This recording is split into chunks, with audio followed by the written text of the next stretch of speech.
All right, so we shall begin on chapter 3 now. Okay, chapter 3, we're going to talk about the concepts and responsibilities of home ownership. Okay, so our objectives for this chapter is we want to identify the various types of housing choices that are available to home buyers, and we also want to discuss the primary considerations for determining the housing affordability. We'll further explain the tax benefits of home ownership, distinguish the various types of homeowners in regards to insurance policies, and relate them to property damage claims. And lastly, we will describe the requirement for and the coverage that's going to be provided by a flood insurance policy. Okay. Now, you will need to know this, not only just in your daily life, but you will actually need to know this when you're practicing, okay? Because if you don't know this, I promise you, it will throw you for a loop when you're doing contracts. So, what exactly do we mean? Well, what is a single-family detached home? What exactly is a single-family detached home, Mr. Grossman? It's a house that's not attached to anything else. It's standalone. It's standalone, meaning in that particular situation, what does that mean? It's not part of another home. So you will see on certain times, they'll say the word single family, and it'll either say attached or detached. And what did we just say? Detached, as Stefan said, is what? It's completely separate, okay? What is attached, Mr. Eugene? Huh? Like a duplex or something. Well, not so much a duplex. It's kind of more the situation. Think of it from this situation. Have you seen those houses? They're not so much of a townhouse, but they're literally full homes. Like they're a normal house, but they're just butted up and built across. Okay. In that situation, that is a single family attached home. Okay. Now, what is a condominium? What's a condominium? Well, yeah, it's a condo, but what is it? It's a condominium is this. You own everything, say this room we're in right here. If this was a condominium, everything within these four walls is what? What is it? You own it. Okay? Which means, do you have to pay to get the carpet repaired? No. Yep. Do you have to paint the walls? Yep. Do you have to replace the light bulbs? Yes. Yeah. So you are responsible for all of those. Now, Mr. Nobles, do you have to paint the exterior walls of your condominium? No, it's part of the complex. Right. Do you have to, in the situation, do you end up? They'll be back. So in the situation is do you have to go in and do you have to replace the windows? No. No, that's part of the complex. What about the electrical wiring? That's still part of it because it goes all over. Well, it depends. Yeah, if it's just yours. Depends if it's just in your unit. Yeah, okay. Have something like this. Or plumbing. That's right. So in those situations, as condominiums, you own the stuff within the four walls. Okay. Now, on a single family, Mr. Eugene, you have a single family. Do you have to paint your house? Yeah. Why doesn't Travis have to paint it? It's not his. It's all mine. What about Aiden? Why can't he paint it? I can pay to it, but no, it's still me. You got to pay it because you own the entire structure. Okay. What about cooperative? What's a cooperative? You know what a cooperative is? Here we go. It is this. Mr. Aiden, you purchase a cooperative. What that means is this situation, okay? You end up in this particular situation, you go in and you own part of shares of the business. Do you see what I'm saying? So you could live in this room, but you don't own any of this. Does that make sense? You own interest in the business that owns the building. Does that make sense? Okay. So a cooperative, you own interest in the building. Okay. Now, what about a townhouse? What's a townhouse? Townhouse is where there's two places. Townhouse is going to be what? Where the homes are like little homes. They're joined, connected together. They're connected. They're butted up and they're connected all the way through. Okay, and oftentimes they're 2 stories. Okay, so they're 2 stories and they're butted all the way together. What about a patio or a cluster home? Very similar to a townhouse. Okay, similar to it. And then you have, of course, your planned unit development. All of these are different types of homes, and you have to know each and every one of these different types of homes.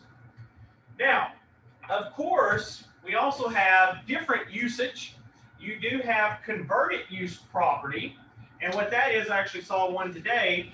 It's like, for example, I've got my millionaire smart boy Aiden here in the class, as everybody calls him.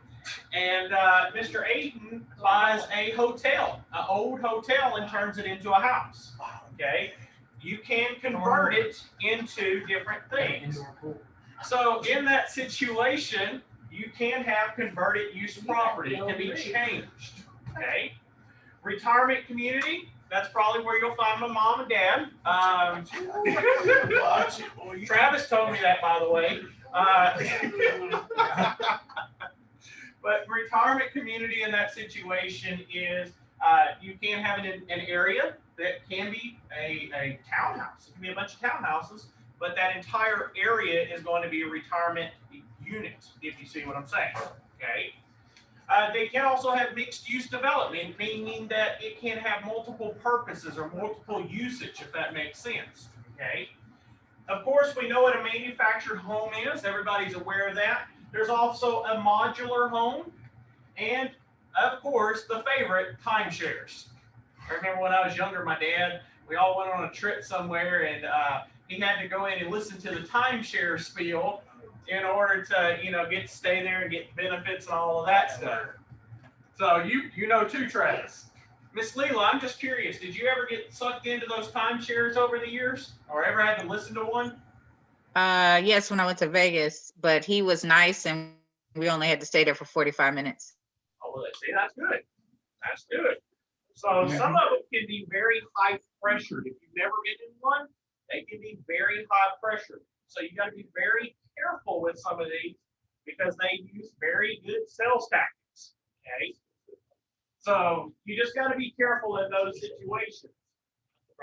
Now, what makes a home so desirable? What makes Houston more desirable than College Station? Enrique, what makes Houston more desirable than College Station? You've been in both cities. What makes it more desirable? More what? What makes it more desirable? Why is Houston Everything. everything? We have more than one mall.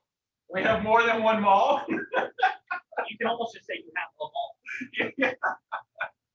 The key thing comes into you have more stuff to do.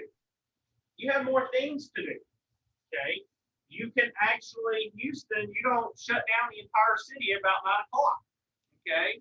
Things are Say you do more than you. huh? I'm saying Houston here is shut down at 9. Well, I'm saying being from the Woodland Tomball area. Yeah. Stuff here's open a lot later than it's there. Very true. Everything's open until midnight where it's there. Used to everything shut down. 10. Let's see. And it depends also location. You go into downtown, they probably are open late. Yeah. So in that situation, there's always different things. So what makes things desirable? Well, number one, employment opportunities. People want jobs, don't you? You have to be able to make money. Right? I mean, Steph, do you work for free? No, we don't want to work for free. Okay. Dad, you work for free. I know that much, right? Right? Okay. You get paid? Yeah, we get paid. Oh, man. Yeah, you didn't know that? So, yeah, you do have employment opportunities. People want to end up going to locations that have employment. Cultural advantages. People like to be around people that are like them. Okay. In that situation, people want to stay where they are. If you're a city person, you probably don't want to move to Iola, Texas or Shiro, Texas. Okay. And vice versa. If you're a country person, you probably don't want to end up move into downtown Austin or Houston if you're a country person, okay? There are just the cultural aspects, okay? Even countries, you're from different countries. You want to try to fit in. Governmental structure. If you are say a Democrat, you probably don't want to end up moving to a state that is full conservative, and vice versa. If you're a Republican, you probably don't want to move to a location that is what? That's going to be liberal. So it depends on the governmental structure and how the political affiliations are. It comes back to that whole situation of you want to fit in. Okay, you want to fit in with your particular advantage of your culture and of your beliefs and your religions. Social services. Sometimes that's a big thing. Sometimes you may need certain services. You may need mental health services. You may need hospitals. You may need these items. These are things that are necessary. It's probably not a wise idea if Aiden, who's 90 years old and bad health, is living in Shiro, Texas, by himself, and the nearest hospital is a long way away. Probably not a wise idea, okay? Because you, Mr. Aiden, want to have to wait for an hour and a half for an ambulance to get to you. Not particularly. No, okay? So you have to make certain by all means that you understand the desirability and you understand the location. And lastly, transportation. If you're a college kid, do you want to have to drive on Texas A&M and find a spot to park if you got class? No, okay? You want to be able to park somewhere, get on a transit bus, and be taken to where you need. Unlike in some locations, you get to park on the north side of campus and walk to the south side of campus, okay? It's not something that you want to do, so transportation is very key. These are things that give that desirability, and it comes back to those three words: location, location, location, okay? Location is always key. Now, what about housing affordability? Well, of course, the most important thing is the terms of the mortgage. If interest rates are through the roof, what happens? Bills are through the roof, okay? So in that situation, do you want to buy in an area? For example, Mr. Eugene, do you want to go and move to, say, Miami? We're going to move you to Miami Beach. Would you like to move there, sir? Cheap. No, no, not cheap. No, no, you're moving. You're paying high. I'm more than happy. There you go. Extremely. The same thing is, it's just like if you move into Houston, you're probably going to pay more than you're going to pay living in Shiro, Texas. Okay, because of the fact is you get amenities. Okay, so of course the mortgage terms. What's the interest rate? What's the going payments? How are these going to do? All of this comes into play. The ownership expenses and ability to pay, these are very key as well. The investment considerations, okay? The investment considerations and the opportunities. Can I purchase a house and make money off of it? Any tax benefits, and we'll talk about that here in a minute, as well as homeowners insurance. All of these take into play the affordability of houses, okay? Now, Mr. Aiden, I want to ask you this question, sir. Can housing be very expensive in one city while also being very cheap in the same city? Yes. Yes, it can. Yes, it can. Because of what? Location. Exactly. If you are living and you have a house on Lake Conroe and you end up that house and you have a house that is in the lower income district of Conroe, are those going to be the same price point? No. Why? Because of the fact of the matter is you got one that's in a prime location that's more desirable and the other one in an area that is less desirable. Okay. Same thing here in Bryan College Station. You can end up, if you're living in Indian Lakes or Miramont, things are going to be a lot more expensive there than if you're living in downtown Bryan. Okay. So in those situations, you have to understand that these are going to be items that we take into consideration. Now, what about tax benefits? Well, Mr. Eugene, question for you. Is there benefits with all of this buying a home and crap? Is there anything good about it? Why is there, what's so good about it, Mr. Eugene? What? Your homestead. You get exemptions. Also, can you get exemptions for capital gain? If you make a profit. Yeah. Had a client asked me the other day, they said, well, Mr. Justin, I got a question for you. I said, what's that? They said, well, how much taxes am I going to have to pay on this money that I'm getting right now? I'm making $100,000. I mean, how much do I got to pay on this? We're married. And I said, you don't pay a dime. Not one dime. It is all yours because it is less than $500,000. So in that situation, is you get to keep every penny. Yes, you may have to report it to the IRS, but you don't have to pay it. Okay, you're paying taxes on it. So there are some other deductions.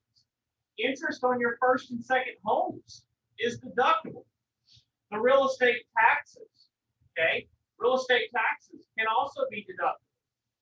Any origination fee, of course, Mr. Grossman here, he's going to end up charging you money and everything. You know how Mr. Grossman is to draft a loan. So in that situation, he's getting a little greedy over here, guys.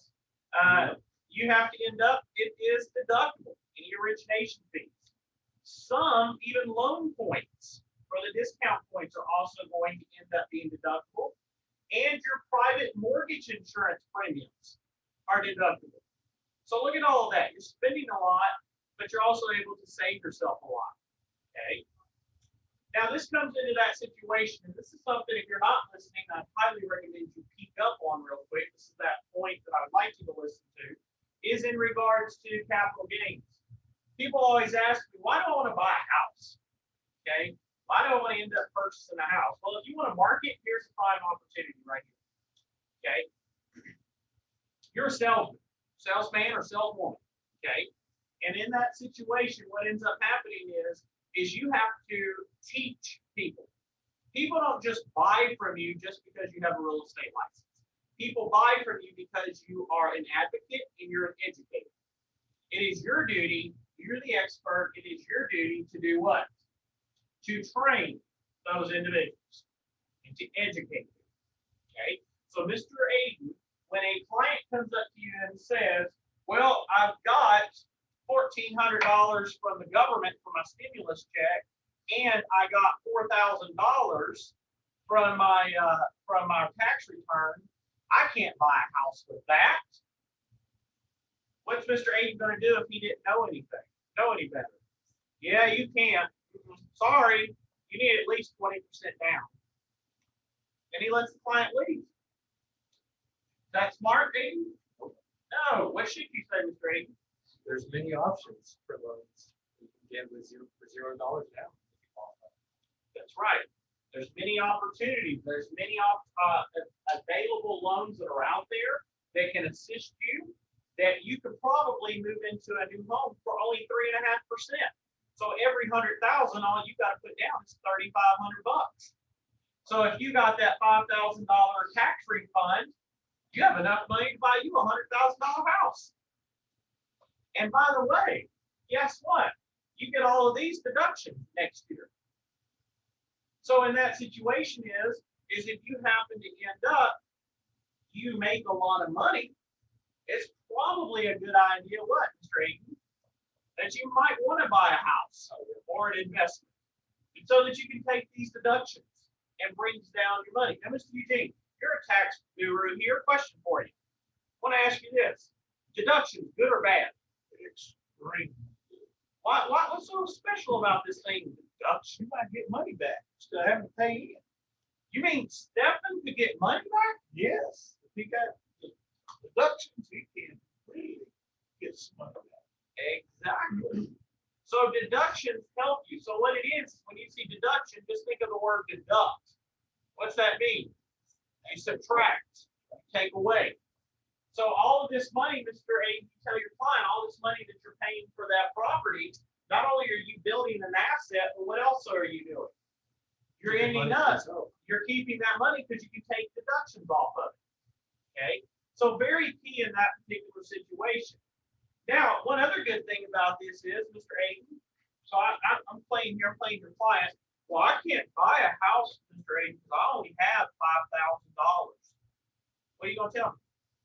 What I just, Play it out. well, I mean, there's multiple opportunities for loans that you don't have to put 3.5% down. You telling me I can buy a property for $5,000? Yes, sir. Sure can. Yeah, but if I sell it, I'm gonna have to spend a lot of money. I'm probably gonna lose money, to be honest with you. I gotta pay taxes on that money and all this stuff, so I probably might as well not get it. Let me give you this tax benefits that come along with this. Okay. Well, what happens if He's a natural. what happens if I sell this property? What if I sell this property, Mr. Aiden? All right, and I happen to make, God, like miraculously gives me, bought it for 100, and I sell it for 350. I'm probably going to pay a lot of taxes on it. No. Well, how much tax am I to pay? Not $250. 0%. $0. $0. Because why? If I paid $100,000 for a house or for some land, I put 100 grand down. It says right up here that if I'm a single taxpayer, up to 250,000 is tax free. Did you hear me again? That's all. That's off of, so if I put in 100,000 and I sell it for 350, the 100,000 comes off because that was already my cost. Yeah. I profited 250. So guess what? How much do I end up paying in taxes? 0, so long as this applies. So long as on the sale of the principal, that's the key thing, principal residence, I've occupied it at least 2 of the past 5 years. Okay. So in that situation is I do have the opportunity to end up making money. Okay. So there are opportunities. Do you think your clients know this information? No, Zippo. But if you educate your clients well enough, you can get them to buy a property. You can get them to buy a house. Okay. Another benefit. Mr. Eugene, and Miss Linda, and Miss Leela, and Mr. Jacob, everybody that's been buying or has a house or the ability, you can get, if you have an IRA and you are a first-time home buyer, so if you know somebody that's a first-time home buyer, they can take out a $10,000 loan or up to $10,000, not a loan, but basically it's interest-free withdrawal of up to $10,000, so long as it goes to a down payment and closing cost. They will not charge you a penalty. Now, you could be taxed on it, but it's penalty free. Okay? Depends on how you apply it. Of course, you'd want to talk to an individual that is an educated CPA, road agent, or another tax professional. But again, you do have the opportunity to take money out of your IRA and end up applying it to your down payment or closing costs. Okay. There's also the Texas Mortgage Credit Certificate. If you are a moderate or low income first time home buyer, okay, you can have up to 40% of your annual mortgage interest paid, but it cannot exceed $2,000 a year. So if you happen to be a low income or moderate first time home buyer, you could get this certificate that they will apply $2,000 per year to your interest for you, free. Seeing some positives here in marketing opportunities. Okay. There is also estate tax exemptions. Each person in 2016 could give up to $5.45 million per person in 2016. And assets that were over $5.45 million was taxed at 40%. So long as your estate is less than this, you're set. Unfortunately, Mr. Agent, for you, yours is over 5.145 million, so you would get taxed, okay? Yes, you do. That's why they always tell you, if you have a lot of money, the government wants their fair share. Okay, they always do. Now, of course, it does combine the 5 types of coverage. Okay, it does combine them in regards to homeowners insurance, right? And I'm always going to throw this in real quick. By the way, I do sell insurance, so if any of your clients need it, let me know. I always got to throw that in there. But yes, there is coverage.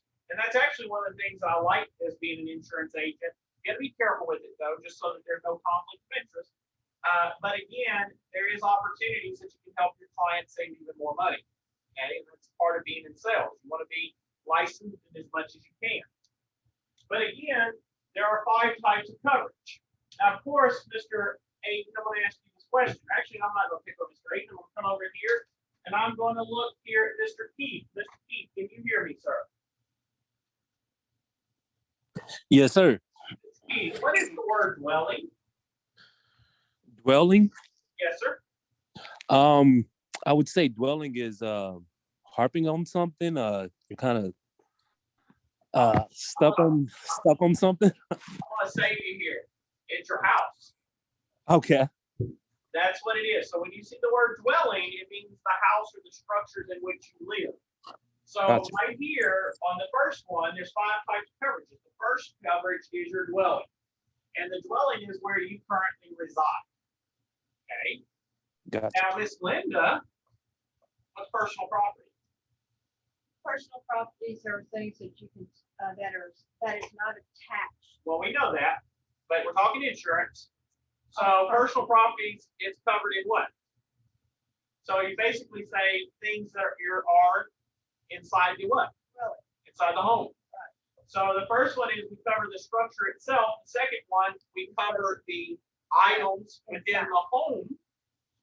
What's liability? What's liability, Mr. Garrett? What's liability?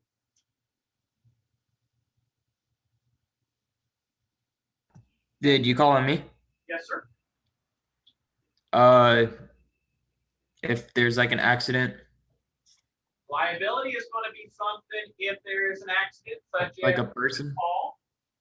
So if somebody comes on your property and they trip and fall or get injured, or a tree falls on them while they're on your property, these are all going to be things that would be covered as a liability. What, Mr. Aiden, is medical? Well, if a tree falls on Stephen, what happens? He's got to go where? He's got to go to the hospital. So in that situation, there needs to be payments for it, right? Take a tree. Yeah. You can take a trip. What about loss of use?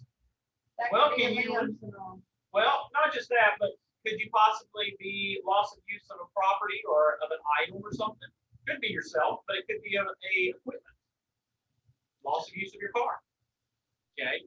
There are different things in these situations, but these are your different types of coverages. Now, Wait, since you said liability and then you said if like a tree falls on them, would the liability cover if they tried to sue?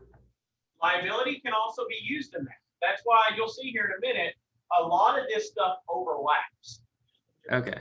Okay, you're going to see a lot of this overlaps because just like dwelling, you would think dwelling would also include what? Everything inside of the building as well, right? But again, it depends on your policy and how it's written. That's why we have insurance lawyers.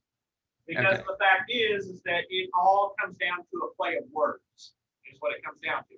Now, do you need to know all of these in detail? No. You simply need to know the basics. You're not sitting for your insurance license. So the very basics. But yes, from what he's talking about in regards to liability, yes, that would cover if a tree falls on somebody, there's liability, but you would have to hire an attorney. That liability would also apply to that as well. Okay. Thank you. Okay. Now, there are 3 standard policies. 3 standard policies. There is your HOA. Now, we're not talking about homeowners association. That's why it's HO-A. And that's what we call the actual cash value coverage. Okay. So whatever value it is, whatever the actual cash value coverage is, that's what we're going to actually cover for the damage. So if there was $5,000 worth of damage, we'll cover you for $5,000 worth of damage. Okay. There is the HOB, and that is the replacement cost coverage for the real estate. So had a tree fell on Miss Leela's house and it caused $15,000 of damage, they would give her $15,000. Okay. They're not going to give her a penny more to replace it. Okay. So it may have cost, or it may have actually been, say, $15,000, but in reality, to get it redone, it's going to cost $30,000. Well, she only has HOA, so she's only going to get the actual value, the cash value. She's not going to get a replacement cost. With HOV, you get the replacement cost coverage for your real estate, as well as the actual cash value coverage for the personal property. So A is dealing with the property itself. B gives you the replacement cost as well as coverage for your personal property. And C is the most extensive coverage. It covers everything. So depending upon what insurance policy you're with, depending on where you're at, you could be an HOA, a HOV, or HOC. Now, if you have a mortgage on your property, what does your loan officer want you to have? HOC. HOC. Because they want to be covered for everything. But Miss Linda, What? can you possibly, if you paid off your home, could you just have HOA? Yes. Yes, you could. Okay. So you got to look at these different policies, and you have to. Now I'm going to say this: you do not ever, as a real estate agent, educate your client on insurance unless you're licensed. If you're not licensed, you don't need to be saying anything. Makes sense. You can tell them of the differences, but you always advise them to seek a licensed insurance agent. It's just like you as a real estate agent. You don't want insurance agents quoting or telling them how real estate works. Okay, vice versa. You let that person deal with it. There are also approved alternative policies as well. You can buy different types of policies as well, and different types. Okay. Now, Ms. Linda, what's an endorsement? I know what it is. It is something that's added. Yes. You know how we use Mr. Travis? Do we add things to contracts ever in real estate? Yeah. Do we ever add things to a contract? Yes. Yeah. What's it called? An addendum. In their term, in insurance language, it's called an endorsement. Okay. So when you, Mr. Grossman, when you were dealing with your transaction the other day, and your client wants to sell their property before they buy this one, what did you do? What did you do to your contract? What did you include with it? For sale of property by buyer. That's correct. Why were you adding that into the contract? So the other people know we need to sell our property. That's correct. You need it to add it so that there's that coverage there. So if they can't sell their property, what do they do? Walk away. Okay. So the same thing comes into an endorsement. Okay. Now, does these policies, let's go back here. Do you think that these policies, Mr. Eugene, on insurance, all of these cover flood, right? Flood insurance? Why are you shaking your head no, sir? Why doesn't homeowners insurance, you telling me that your homeowner insurance that you have doesn't just automatically include flood insurance? Oh, no. Why? That's something else. Wait. Why? But why? I'll ask them, because they won't do it. That's right. They won't include it because of why? Why won't they end up including it? Because it's a different policy. Because in that particular situation, it's a different policy. Okay? So you have to make certain by all means that we end up, that you have to understand that while yes, these policies do cover, like we said back here, the dwelling and all, the thing is that what? You do have in some situation, you have to understand that it's not automatically going to go through, because here's the problem. If you lived in Houston probably remember what? Hurricane Harvey. What did Hurricane Harvey do, Mr. Travis? Not much? Yeah. Nothing at all, right? Put 5 feet of water in my great grandfather's house. Put 5 feet of water in your great grandfather's house. The Yeah, whole Mr. house is a pool. Yeah, the whole house is a pool, right? So, but the thing is that you have to understand that what happens, Mr. Eugene, you've dealt with this before. If you have 5 feet of water in your house, you just drain it out and keep living in it, right? You don't have to do any repairs or anything, right? Nothing at all, right? Yeah, you swim through it. Yeah, swim through it, right? Yeah. Black mold don't kill you. We've had a landlord tell us that, right, Mr. Grossman? Yeah. Okay. Yeah, those wasp honey's, that's what it is. So in that situation, like I tell people all the time, is that flood insurance, it can destroy an entire house. You can destroy it. It can make you gut the whole thing down to the bare bones and have to start all over. Okay. Yeah, it literally will destroy it all. Okay. So in that situation is if you want to do flood insurance, you have to pay separate. It's not going to be included. Now, what we deal with in flood insurance, in dealing with flood in this area, there's what up north they deal with windstorms. Okay. A windstorm can be so strong it can literally blow houses down if they're not built properly. Actually, somebody sent me a video the other day of a person that was building. They were just framing the house, and a windstorm came through and knocked the entire thing down because it wasn't properly done. Okay, so in that situation, understand that windstorms, they also have separate policies. So it's just like with anything else, you have to sometimes buy additional endorsements to your policy. And each endorsement costs what? Costs money. Okay. And the more chances, so do you think, Mr. Eugene, that flood insurance here in College Station is going to be the same amount as, say, Mr. Enrique down in Houston? Oh, no. Why not? He has a higher chance. What about Mr. Travis's mother that lives in Galveston? It's a lot cheaper, right? Really? Why is it going to be high? She's right there at the water. She's right here. She's in the high part of Galveston. There you go. So in that situation now let's ask Mr. Aiden in Amarillo. What about flood insurance over there? It's really expensive over there, right? Because it's way up there, right? I don't think it's even offered in Amarillo, honestly, Why do you think it's not offered?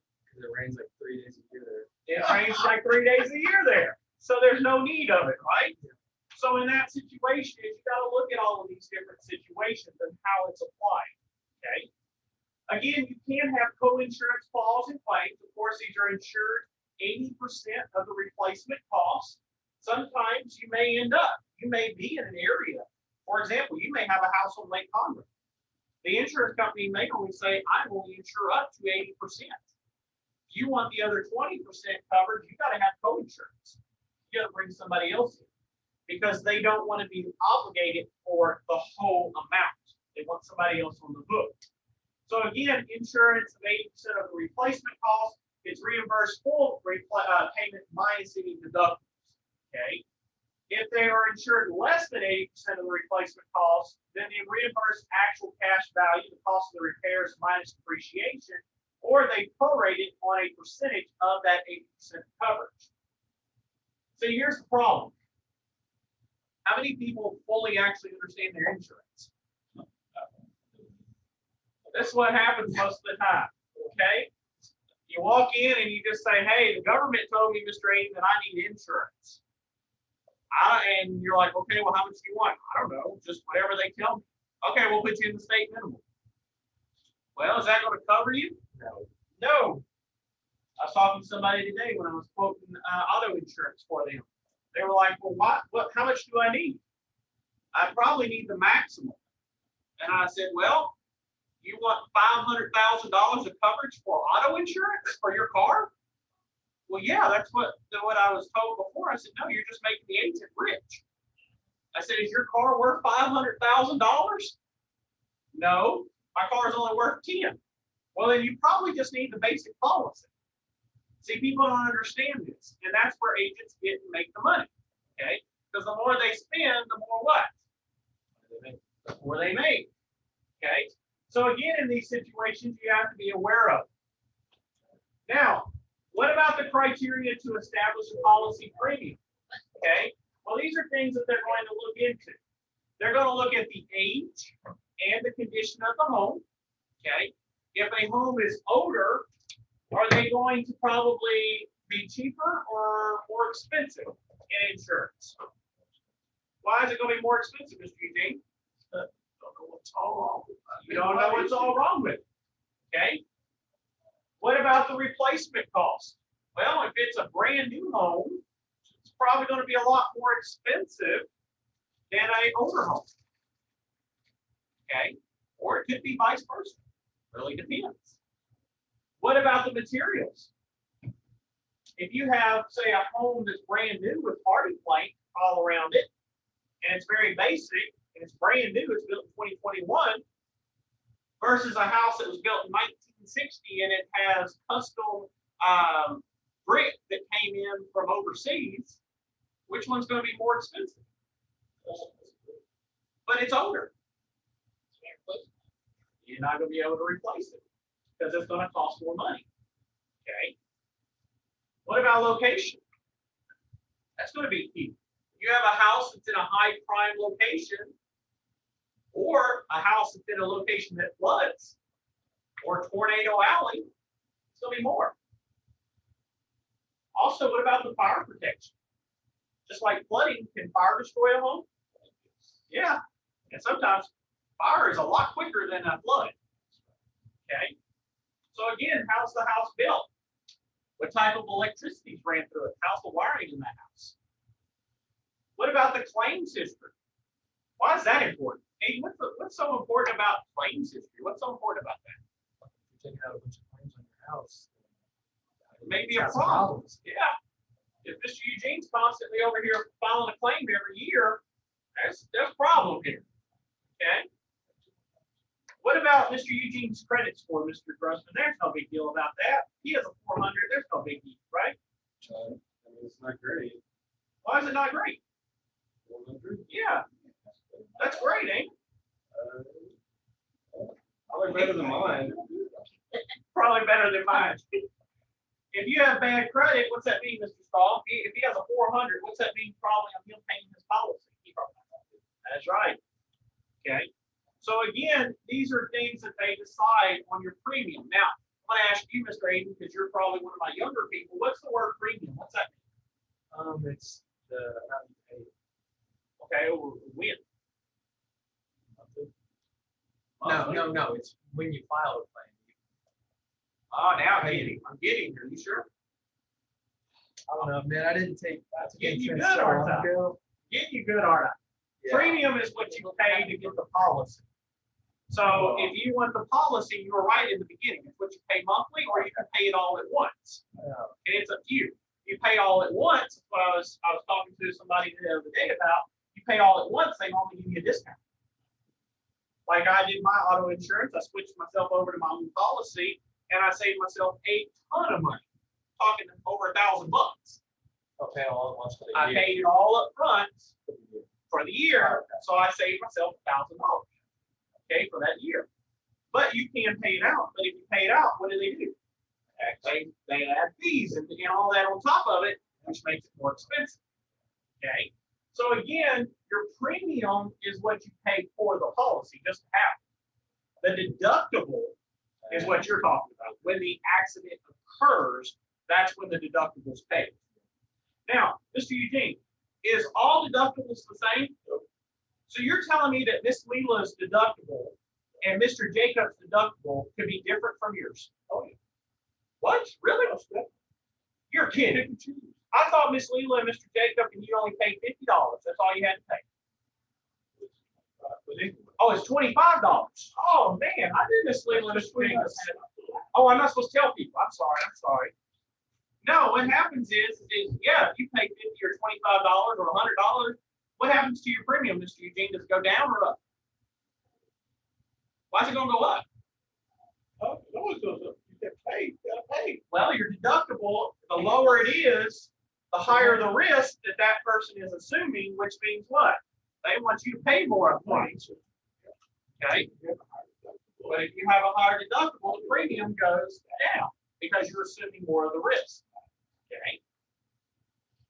Now, flood insurance, now, Mr. Eugene, you said this comes for free, right? They just give that to you for free? I wish it did. Why doesn't it come for free? No, you gotta pay. You gotta pay. You gotta pay a lot. Now, here's where you need to know this as real estate agents. This is very key in this situation.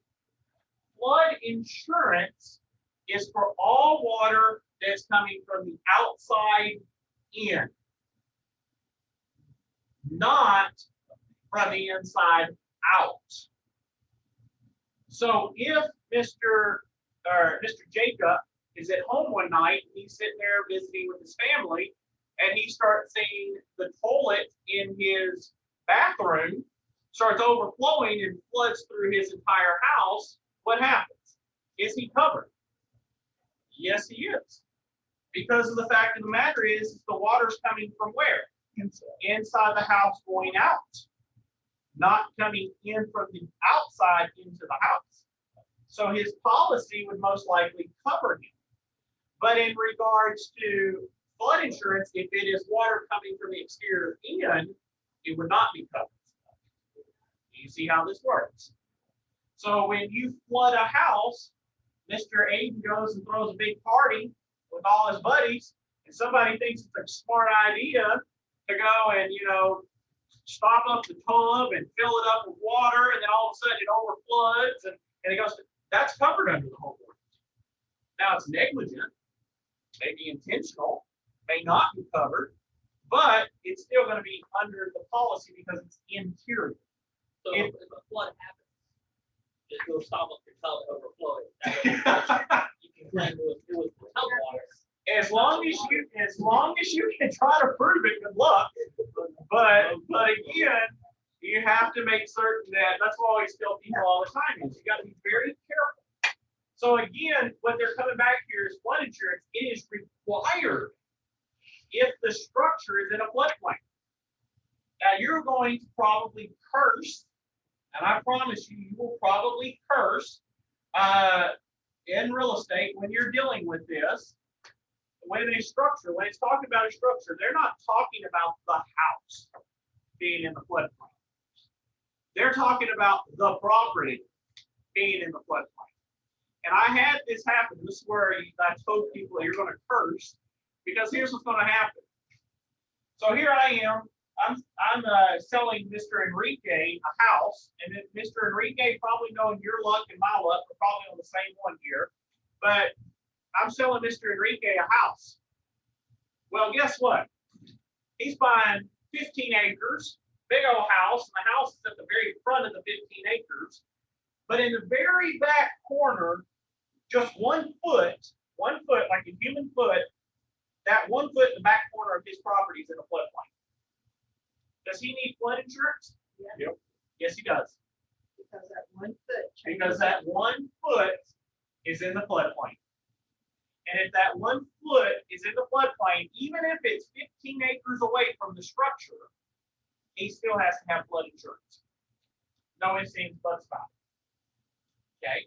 There's only 1 foot. Like, what if he gets rid of that 1 foot? So Unfortunately, you can't. no matter what. He is stuck. And I had an issue where we tried to get rid of it and give the neighbor that 1 foot. We could not. We could not. How far, like for instance, if sometimes you'd be driving and you see these stakes and it says 3, 4, 5 feet, and you can tell it's automatically that's stating a flood zone. How far do you have to live away from that stake? That's before not you how it works. That's not how it looks. That's not how it works. On the Okay. MLS, there's you can Flood map. flood map. Yeah, and it'll tell you exactly where the floodways and floodplains are. Yes. I was looking at a house for a client recently that was literally there was her front yard, basically the line between her yard and her neighbor's yard that she was looking at. There was that stake that had the 1, 2, 3, 4, 5. Looked on the flood map, not in the flood. Really? Yeah, like none of it was in a flood zone. So I was like, surprisingly, it's not in the flood. It's like you would think it would be because of that sign, but it wasn't. So That's what I thought. Exactly. So in that particular situation, like I tell people is in this situation, is you have to end up, if the property is in a floodplain, you have to, in that particular situation, you've got to make certain by all means, okay, that that property is, like I said, they look at the 500, they go 500 and a 100 year floodplain, okay? So in that particular situation, the flood map is actually going to tell you. Now, I've had a client before, he was like, I've lived here, my grandmother, or let's see, it's him, his parents, his grandparents have lived in this property. It has never flooded, ever, ever. But it was in a floodplain. And he's like, it's never flooded. It doesn't matter. You have to hire FEMA to go out and do a topographic study, which costs tens of thousands of dollars to say that you're not going to flood for you to be able to go out here. And most clients are going to pay tens of thousands of dollars just to get it out of that property.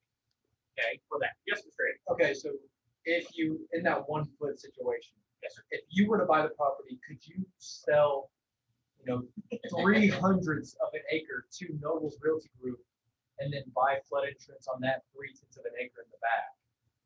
Well, the best way to do it is to just give it back to the city. Okay. So say Nick here, say he ends up, he has 15 acres. And 1 acre in the back of his property is flood zone. He may just want to say, you know what, I don't want to deal with flood insurance. I don't want to pay the $250 or $500 a month. Here, City of Houston, take it. Yeah, I gave that crap away. That's taxes all. I'm good. Get rid of that. I don't want to deal with it. City. They don't have to take it, but if he's gifting it, they're going to take it. Guess what? Mr. Nick here got him a nice little tax write. You see how this works. But the key, coming back to your question, you already have to own it. So if Mr. Andy comes in and he's buying its property, Mr. Andy can't say, Nick, go sell that so I don't have to pay. He has to buy it as is and then do it after the fact. But let me tell you something. If Andy has a loan on it, do you think that the lender's just going to let you, Andy, go and give rid of the property? Heck, no. Because they are paying for all of that land. So they ain't going to allow you just to get rid of it. Okay. So again, in this situation, you have to make certain that you understand that just because they say the word structure, it does not mean structure. It means the property as a whole. Makes sense. And it also is on properties with federally regulated loans. So in this situation, if you're using an FHA, VA, USDA, you got to have it. No ifs, ands, buts. Okay. Now, this is that part I was just telling you. The lender may require, if any of the properties in the floodplain, if any of it's in the floodplain, guess what? It ends up, it's going to be included. And all property types, no matter if it's residential, commercial, industrial, agricultural, it's all included. Every bit of it. Okay. Now, these covered losses, again, are going to cover any overflow of inland or tidal waters, and unusual or rapid accumulation or runoff from the surface water. Okay. Mudslides, mud flows at the surface of normally dry lands, or collapse of land along the shore of a body of water. It's going to cover you for these situations. All right, so that ends for this chapter. So we're not going to don't log out. Go ahead and stop the recording.